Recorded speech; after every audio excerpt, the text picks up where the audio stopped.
Bismillahirrahmanirrahim. This video is about an overview of the vulval cancer. Okay, so first of all, coming to the risk, I have highlighted very important risk factors. So I would like to explain them. First of all, the age.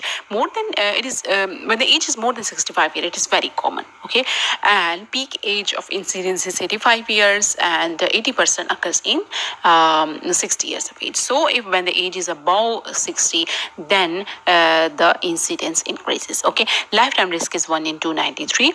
Okay, and other important risk factor is that of the side, and it is very common in the labia majora. Okay, and it is mainly focal.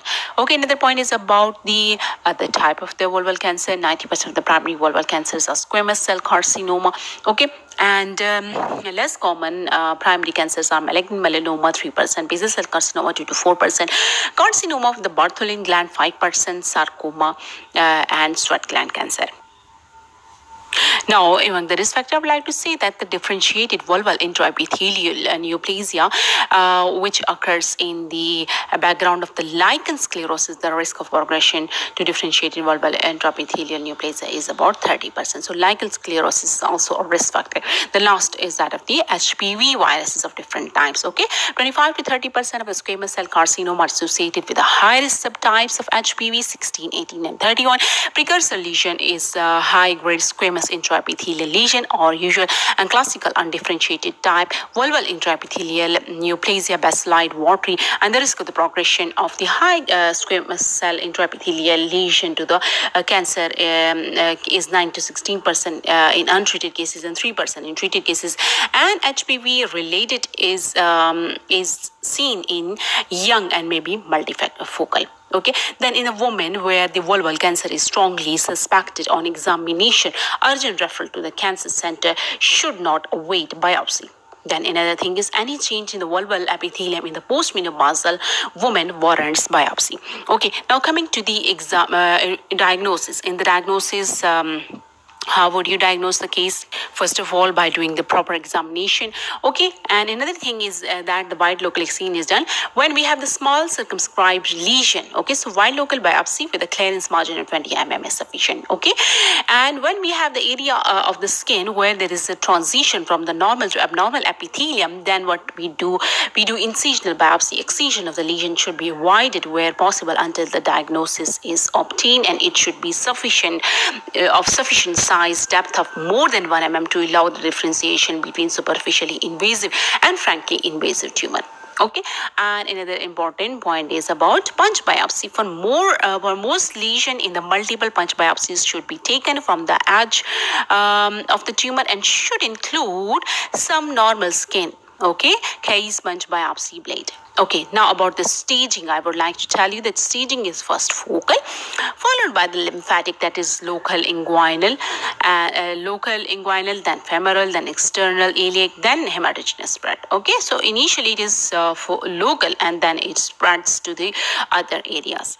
Now, how would you do the staging of the vulval cancer? In stage 1A, the lesion is less than 2 cm in the size, confined to the vulva or perineum with a stromal invasion of less than 1 mm, and no nodal metastasis are there. Treatment is wide local excision.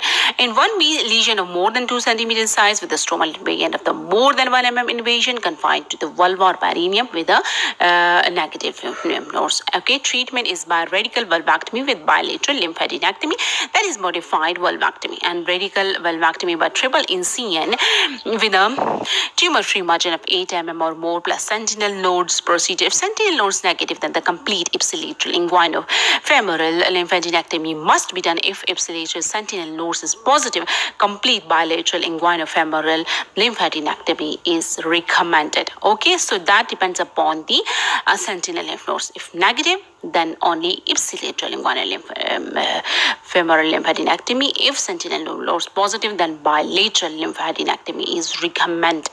In stage 2, tumor is of any size with extension to adjacent perineal structure, that is the 1/3 of the lower urethra, 1/3 of the lower vagina and anus with negative nodes. And we do radiotherapy with or without concurrent chemotherapy, followed by the radical vulvectomy. In stage 3, tumor is of any size with extension to the perineal structure, 1/3 of the lower urethra, 1/3 of the lower vagina and anus with a positive inguinofemoral lymph node. So that is the difference, okay? In stage 2, we didn't have positive inguinofemoral lymph node, but these are positive in stage 3.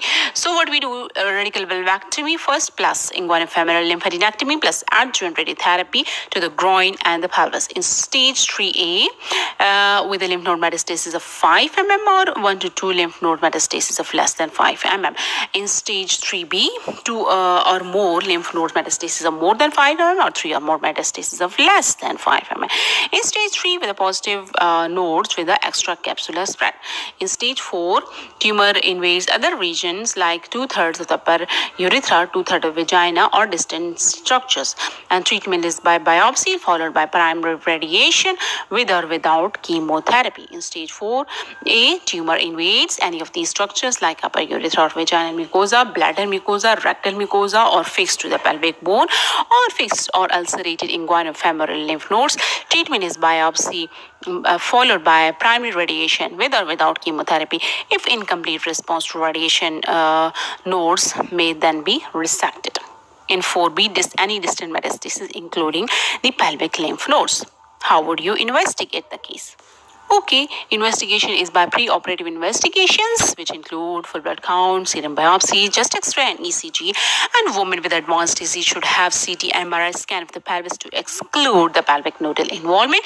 And a PET-CT may be considered in the patient in whom radical chemotherapy is being considered as a primary treatment modality and reviewed by the specialist multidisciplinary team prior to definitive treatment.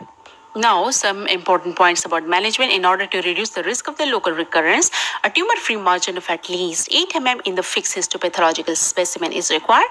As the tissue contract following excision and fixation, the macroscopic tumor-free resection margin of 20 mm in the fresh surgical specimen is recommended. And deep margin of excision is in the inferior fascia of the urogenital diaphragm is necessary. And if needed, 1 centimeter of urethra can be removed to achieve an adequate margin without compromising urinary continence. And superficial groin dissection alone is associated with a higher risk of the groin node resection. So both superficial inguinal and deep femoral nodes are removed. Lateralized lesion more than 2 cm from midline. Now, how would you do treatment? Any lesion 2 cm or less in diameter plus 1 mm or less in depth, we do wide localization with the no lymph node dissection. Okay, the risk of the groin metastasis in these patients is less than 1%. Any lesion of more than 2 cm depth is more than 1 mm. We do radical vulvectomy with lymph node dissection. If there's median in lesion, so median lesion always do bilateral lymphadenectomy. If we have lateral, means unilateral, then lymph node adenectomy, ipsilateral is done. And for lymphadenectomy, we do triple NCM. Then contralateral, if contralateral is involved, the lymphadenectomy is done. Means the contralateral lymphadenectomy is done. So, in a nutshell, in median lesion, always do bilateral lymphadenectomy. In lateral lesion, do contralateral lymphadenectomy. Okay. Then any lesion of more than 4 cm, always do bilateral lymphadenectomy or lymphadenectomy, bilateral lymph node dissection. Followed by radiotherapy. This is given to the side with the positive nodes, and the field should be the pelvic node. And around 25% of patients with a positive groin should will have positive nodes. Okay, then sentinel lymph nodes biopsy, not yet implemented, still in ongoing clinical studies such as the groin SS52. Indication for sentinel lymph nodes biopsy includes the unifocal confined to the vulva, primary squamous cell carcinoma less than 4 cm in diameter, no safety issue for patient, blue TAC 99, stromal invasion of more than 1 mm, informed consent, and follow up every 2 monthly for 1 year, and clinical clinically and radiologically negative nodes. Now coming to the risk of the surgery, groin lymphadenectomy is associated with a high risk of the complications such as the wound adhesions, infection, lymphocyst formation, lymphedema, immobility, and prolonged hospital embolism. Recurrent vulval cancer, 15 to 37% more common site of vulva, groin nodes, and distant metastasis. Skin bridge recurrence in the patients with a positive lymph nodes and small recurrence can be surgically resected with a margin of 2 centimeter. Plus, groin lymphadenectomy should be considered in those patients who have not had this performed previously, but irradiation should be considered if the local excision will result in damage to the urethra or anal sphincter or medically unfit. When there is pelvic recurrence, do chemoradiation. When there are distant mets, do palliative care. Now, how would you do the follow-up? Follow-up should include the clinical examination of the vulva and groin. Recommends the following schedule of the follow-up: 3 monthly for first 1 year, 6 monthly for the second year, annually thereafter for many years. Now, something about the other vulval cancer. Okay, 90% are squamous cell carcinoma that affects the labia majora, and melanoma is second most common that mainly affects the clitoris and labia majora. Vulval basal cell carcinoma, vulval verrucous cancers, and vulval melanoma.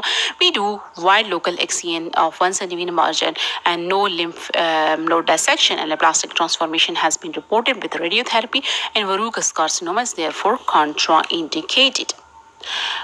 Okay, and then peri or postmenopausal with a recurrent Bartholin cyst takes biopsy to exclude cancer. Bartholin gland cancer, radical vulvectomy, hemivalvectomy plus bilateral inguinofemoral lymph node dissection. A type of the squamous cell cancer called verrucous CA is typically large condylomatous lesions. These are well differentiated, low-grade fungating tumor that do not metastasize. Now, sentinel lymph nodes are identified using both radio label, technetium, and blue dye. Indication for sentinel lymph nodes procedure includes unifocal tumors confined to the vulva and tumors of less than 4 centimeter in diameter, stromal of more than 1 mm, clinically negative inguinal nodes. Now, management of the different types of the vulval cancer, verrucous, wide local